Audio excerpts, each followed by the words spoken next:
So hello everyone, আবার তোমাদের নতুন একটা ভিডিও দিতে স্বাগত জানাচ্ছি। যারা ফার্স্ট ইয়ার কাউন্সিলে যেসব ভুল ক্যান্ডিডেট আছে তাতে কিন্তু যে ভ্যালিডেশনে যে ভর্তি হওয়ার ডেট সেটা কিন্তু 7 জুলাই করেছে। যে তোমরা যারা ভর্তি নেই তারা কিন্তু ভর্তি হয়ে যাবে এবং তোমাদের এন্টারটেইন করে একদিন টাইমে পেয়ে গেলে।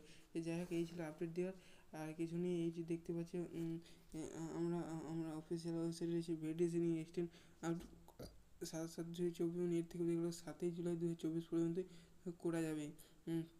যাই হোক, এই আপডেটটা কেমন লাগলো এবং স্টেট কাউন্সিল এটা কি ভালো করেছে কি খারাপ করেছে, তো সেটা তোমাদেরকে অবশ্যই তোমরা কমেন্ট করে জানাবে।